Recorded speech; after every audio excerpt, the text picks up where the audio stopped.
Hello, everyone, and namaskar. So, today's podcast is a continuation of the reading of the book titled Anandamurti, the Jamalpur Years. And this is a reading of the 17th chapter titled Problem of the Day. The accumulated distortions of many lifetimes cannot be removed in the twinkling of an eye. The removal of these distortions requires the prolonged cultivation of knowledge, selfless devotion, and untiring action.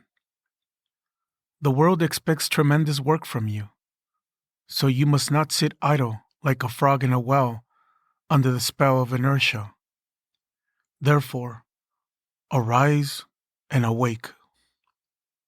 On a chilly Saturday evening, January 26, 1958, between 500 and 600 disciples gathered together in the spacious courtyard of Nara Singh's manor house in Trimohan to watch the drama that was about to take place on the makeshift stage at the back of the compound. This was the first 2-day DMC program, and Shiva Shankar Banerjee, Bhagalpur's senior most acharya, had suggested that some form of entertainment be included in the festivities. A couple of local Margis wrote up a rough script dealing with problems in the institution of marriage, a topic very much in the public eye at the time, and other members of the local unit bravely volunteered to act it out in front of the DMC crowd. Despite not having had time to rehearse, they took to the stage and performed a satire on widow remarriage and the dowry system that left the audience shaking with laughter, while Baba looked on from the window of his second-floor room. Baba's youngest brother, Manas, was in the audience, eagerly awaiting his first darshan of the master. He had been initiated 18 months earlier by Pranay and had been carefully kept in the dark as to the identity of the guru, though he did have his suspicions. The evening after his initiation, he approached his brother while Baba was massaging his mother's feet and told him that he had taken initiation into Ananda Marga, expecting him to be happy at the news. "What?" Baba replied, to his surprise. "Who told you to do that? Why Ananda Marga?" "Why is Prabhat angry?" Manas thought. "I must have made a mistake. I don't know if he is the guru or not, but I know that he can answer any question that anyone puts to him. Even if he is not the guru, he knows everything. So I must have committed a mistake by taking initiation into Ananda Marga." A couple of days later, Baba approached him and said in a conciliatory tone of voice, "After further reflection, I think it's okay. Go ahead and try to practice. It's not bad." Manas felt relieved. As he remarked years later, "At least I had done something that was not bad." After the drama concluded, Baba came out of his room and descended the stairs. Shouts of "Parampita Baba Ki Jai, victory to the Supreme Father," rang through the courtyard.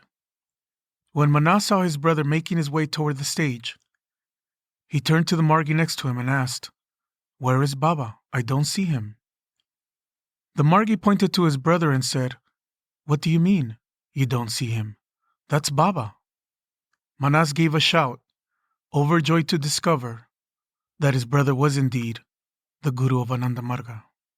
A transport of ecstasy swept over him, and a couple of concerned acharyas, who had been secretly deputed to look after him, worriedly sent word to Baba on stage that his brother had become abnormal. Baba sent back a message that they were not to worry. Manas recovered after a few hours, but by his own admission, he would remain somewhat abnormal for the next few months. After Baba took his seat on the dais and listened to a couple of devotional songs, he delivered a lengthy discourse that was unlike any he had given before. He entitled it Problem of the Day and began with the idea of the creation as a common patrimony. Parama Purusha is my father, and Parama Prakriti is my mother. The universe is my home, and all of us are citizens of this cosmos. This universe is the imagination of the macrocosmic mind, and all entities are being created, preserved, and destroyed in the extroversive and introversive phases of the cosmic imaginative flow.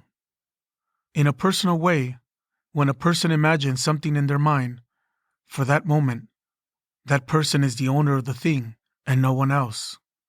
When a thought-born human being roams about in an imaginary cornfield, the imaginary person is not the owner of that field. Rather, the one who is imagining it is. This universe is created in the imagination of Brahma, the supreme entity.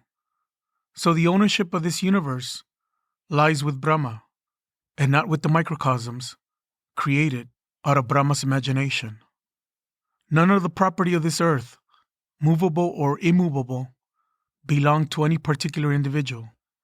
Everything is a common patrimony of all.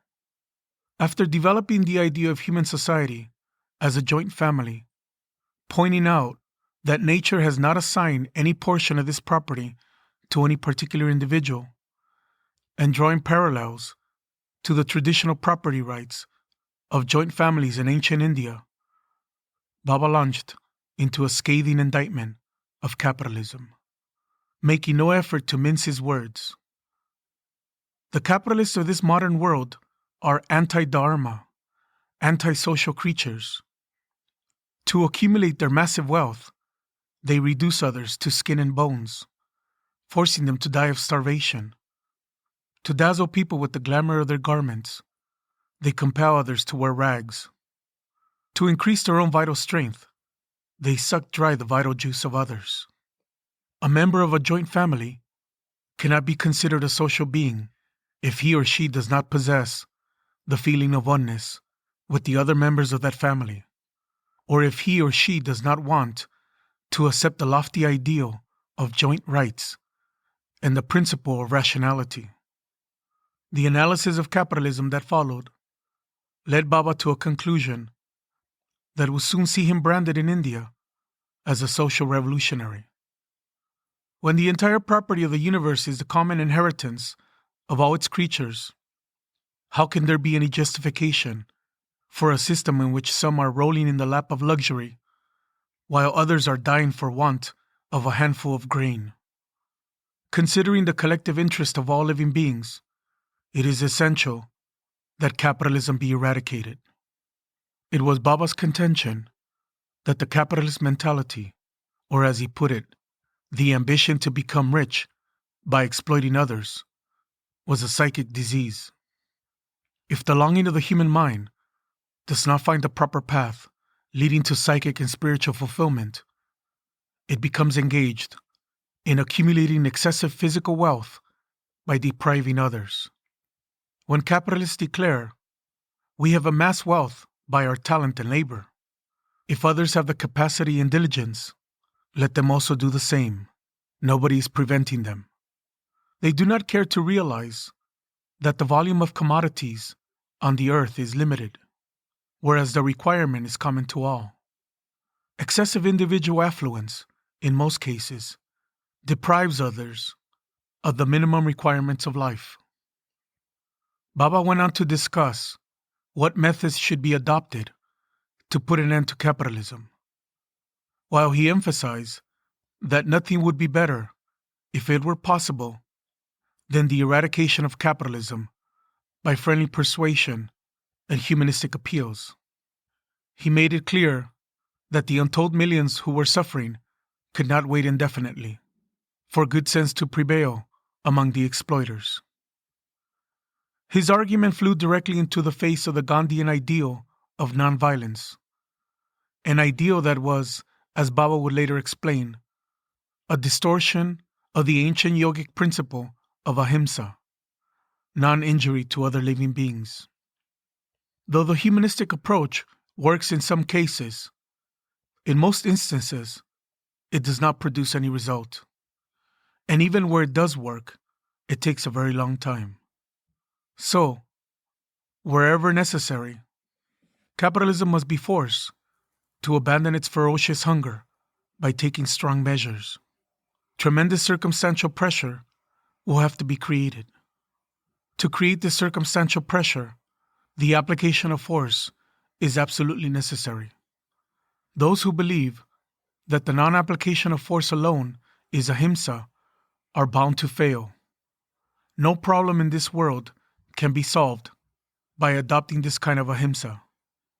Later in the discourse, Baba again returned to the subject of nonviolence while discussing the peace movement and the difference between sentient and static peace. If any country perpetrates atrocities on its minorities or attacks any weak neighbor, then the other neighbors should take up arms. By mobilizing the required force, they should restrain the tyrant in order to establish sentient peace. This is why people who want to restore sentient peace will have to make continual efforts to acquire strength. It is impossible for goats to establish sentient peace in the society of tigers. Sadly, those who hold the view that nonviolence is non-use of force can neither establish sentient peace nor can they defend hard-earned freedom. In a country where the Gandhian ideal of nonviolence was revered by public and politicians alike, it was an argument that would not only place Baba firmly on the side of the more radical social revolutionaries, but which would eventually earn him a reputation among governmental authorities as a dangerous figure in Indian society. After establishing that it was in the best interests of human beings that capitalism be eradicated, Baba continued with a discussion of how to reorganize society. This begins, he asserted, with economic decentralization, the creation of self-sufficient economic regions, and the management of industry, agriculture, trade, and commerce through cooperative organizations. In his view, only those enterprises that are either too small or too large and complex to be successfully managed as cooperatives, such as very small businesses or large-scale industries like energy and steel, should be managed either by individuals or by state or local governments. As the discussion unfolded, Baba touched on a number of different social ills, such as the caste system, discrimination against women, provincialism, and communalism, the misuse of science, and so on. He offered solutions in each of these areas, and this led him to the question of politics. The colors of casteism, provincialism, communalism, and nationalism keep fading with the progress of time. The human beings of today must understand that in the near future, they will have to accept universalism. Those who seek to promote social welfare will have to mobilize all their vitality and intellect in the endeavor to establish the world government, abandoning all plans to form communal or national organizations. While addressing the various obstacles standing in the way of the formation of a world government, Baba suggested that the biggest hurdle was local leaders' fear of losing their power and influence within their respective communities. In order to circumvent these obstacles, he proposed a gradual transition to a world government, beginning with its introduction as a law-framing body, with the administrative power remaining temporarily in the hands of the different countries, and then proceeding step by step to an eventual ceding of that power to the global body. As the local government will not have any power to enact laws arbitrarily, it will not be easy for any government to inflict atrocities on its linguistic, religious, or political minorities according to the whims of the governing majority. While addressing the ills of party politics, calling it a malady more dangerous than germs, he suggested that a future world government would be established by those working outside the ambit of political conflicts.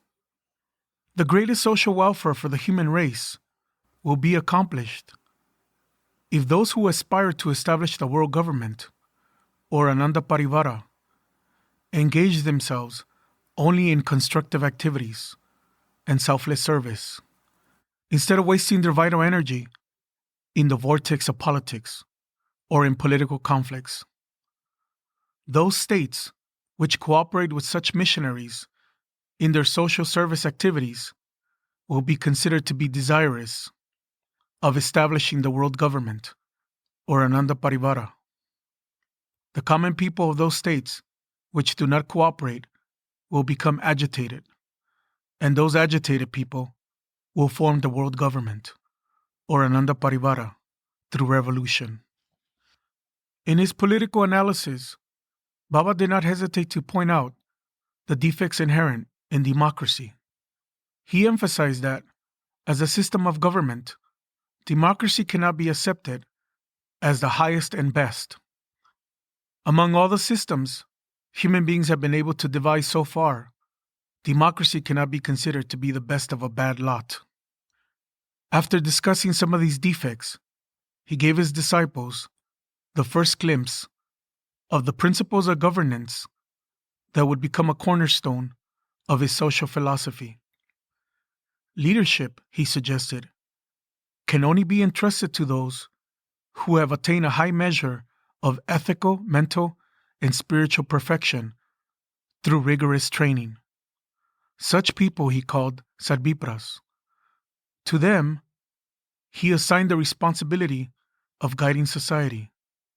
Having already asserted that a classless society is a utopian and impractical ideal, Baba offered an analysis of the cyclical movement of society as a movement from the dominance of one psychic class to another, with human society being composed of four predominant mentalities: the Shudra, or working class mentality, the Kshatriya, or warrior mentality, the Vipra, or intellectual mentality, and the Vaishya, or capitalist mentality. At any one time, one of these four classes dominates. The social cycle moves from Shudra to Kshatriya, to Vipra, to Vaishya. Most advanced countries at present being in the midst of the first Vaishyan age, with either revolution or evolution affecting the transition from one age to another. In the past, he reasoned, the ruling class has always exploited the masses. Hence, the leadership of society must be entrusted to Sadvipras, who imbibe the best qualities of all four classes, and who hold as their firm ideal the welfare of each and every member of society. Only they, he said, can represent human beings selflessly. Baba ended his discourse with an ancient Sanskrit verse from the Rig Veda, humanity's oldest surviving literature. He called it the Chorus of the Sadvipras. Samga Chadvam, Samba Dadvam, Sambo Mana, Sijanatam, Devavagam Jata Purve, Samjanana Upasate, Samaban Akuti, Samana Hridaya Nivan, Samana Astu Bomano, Yataban Susasati. Let us move together. Let us sing together. Let us come to know our minds together. Let us share like sages of the past, so that all people together may enjoy the universe. Unite our intentions. Let our hearts be inseparable. Let our minds be as one mind, as we, to truly know one another, become one. The next morning, Baba announced the formation of the first subsidiary wing of Ananda Marga, Renaissance Universal. The purpose of RU, as Baba began referring to it, was to provide a platform for intellectuals and artists to discuss the burning issues of the day, and through these conferences and discussions, to disseminate progressive ideas among the intelligentsia, students, and interested members of the general populace. He called his senior disciples together for a meeting and asked them to start forming RU clubs in their respective towns and cities. The first program of the RU Club would be to host public discussions on important current issues and invite prominent and progressive speakers to address the audience and mediate the subsequent discussion. He also announced that from then on, he would give an RU discourse on the evening before his DMC discourse. Problem of the day, he said, should be considered his inaugural RU discourse. Although not everyone was paying close attention to Baba's talk, many devotees were content simply to watch Baba and immerse themselves in the devotional mood. The discourse struck a powerful chord among many of them, especially among the numerous students who had begun taking initiation in increasing numbers, as the family acharyas concentrated more of their prachar efforts in the schools and colleges of Bihar. A little more than a decade had passed since India had attained its independence, and the large student population of the day, who had grown into adulthood in a free and independent India, had become increasingly frustrated with the lack of progress they perceived in their country's struggle to rise out of the quagmire of poverty and join the community of developing nations. The high hopes that had accompanied the struggle for India's freedom had mostly faded, as idealistic students and intelligentsia became aware, in Baba's words, that they had traded the white exploiters for brown exploiters. Frustration continued to mount when it became clear that the capitalist machinery and endemic political corruption had not left with the British, but had simply changed its colors. Even some who ostensibly supported the government were able to recognize the warning signs. In early 1958, Rajagopalachari, writer-statesman and India's first Governor-General, wrote, "Political emancipation and democracy, instead of cultivating a sense of humanity and responsibility, have been allowed to intoxicate majority caste groups with the thirst for power and tyranny and electoral corruption of the unprivileged classes." A few weeks later, The Economist, John Mathai, India's first railway minister, wrote, "The momentum created in the earlier years of independence is subsiding and giving way to a spirit of passive acceptance of the inevitable. We seem to be at the beginning of a period of mental stagnation and lack of purposeful activity. Respect for law is gradually diminishing, and the sense of unity which filled us in the first flush of fulfilled nationalism is disappearing." For many Indians, only a few years removed from decades of the struggle for freedom, whose greatest heroes remain the revolutionary heroes of those days, such as Subhash Bose, Aurobindo, and Gandhi, it was a difficult reality to accommodate. The Margis, especially the younger ones, were not immune from such feelings. In the days and weeks that followed, the excitement amongst the younger and more revolutionary-minded disciples mushroomed rapidly as news of Baba's discourse circulated among those who had not been present. Baba had hinted at his view of capitalism in a brief paragraph in Charya Charya on economic policy, where he first mentioned the idea of the joint family. But none of them were prepared for problem of the day. For many who hungered for change, it was a revelation to discover that Baba was a more radical social thinker than they had imagined. His words gave shape to their inarticulate desires for a better and more just world. While some of the older Margis wondered if it were not a utopian dream, most took it as a promise that the ideal society they longed for was an inevitable part of humanity's future. The discourse was soon published in booklet form, for which Baba wrote the following dedication: "To the great hero, Subhash Chandra Bose, whom I did love, and whom I do love even now.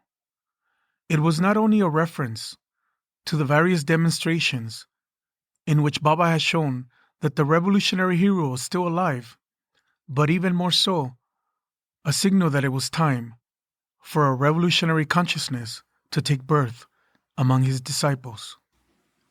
Unbeknownst to the disciples, Baba had begun dictating a book on social philosophy during his lunch break at the office, a couple of months before delivering his Problem of the Day discourse.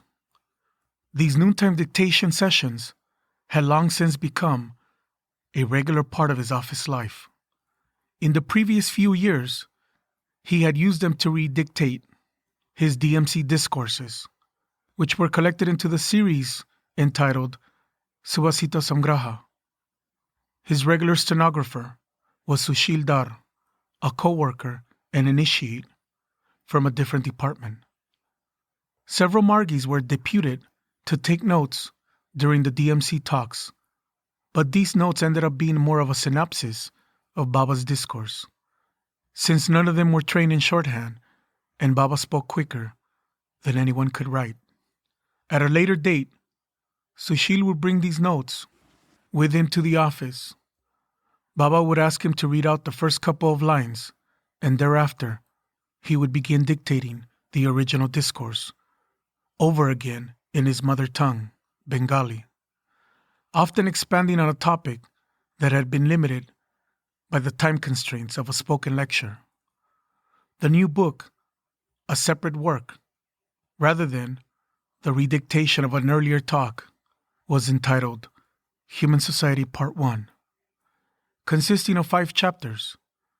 It began with a chapter on ethics, wherein Baba laid out the true foundation of his social philosophy, the premise that an ideal human society can only be achieved when that society is founded on a universal code of ethics derived from a universal spiritual outlook. By extension, the leaders of that society must be those who have most perfected themselves in the practice of that code of ethics. His analysis of human ethics contained a sharp look at the divisive role that the different world religions have played in human history, and the prevalence of dogmatic thinking and intolerance in those institutions. The chapter concluded with his summation of the meaning of the concepts society and social progress. When morality leads human beings to the fullest expression of their finer human qualities, then alone is its practical value fully realized. The concerted effort to bridge the gap between the first expression of morality and establishment in universal humanism is called social progress. And the collective body of those who are engaged in the concerted effort to conquer this gap, I call society. In the remaining chapters, Baba discussed education, social justice, the judicial system, and the role of different professions.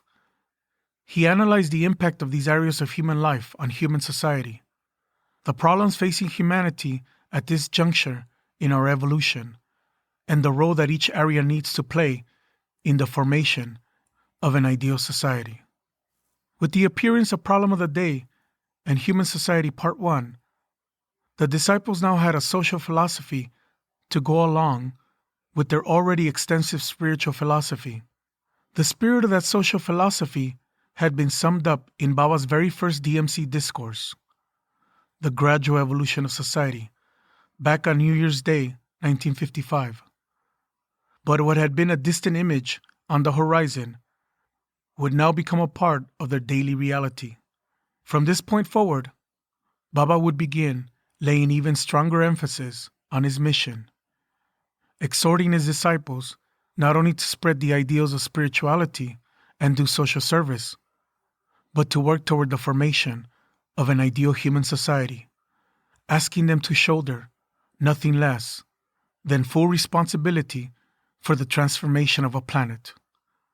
The Margis were aware that they were few in number, and that the ideal that Baba held out before them was seemingly beyond their reach, or at best, distantly remote. But Baba would not accept any faint-heartedness from them, and they were able to understand what he repeatedly reminded them. If they wanted to be great themselves, they would have to adopt a great ideal and keep that ideal always in front of them. What ideal could be greater than this, they asked? To work toward the creation of an ideal society while they walked the path to spiritual illumination. Thank you.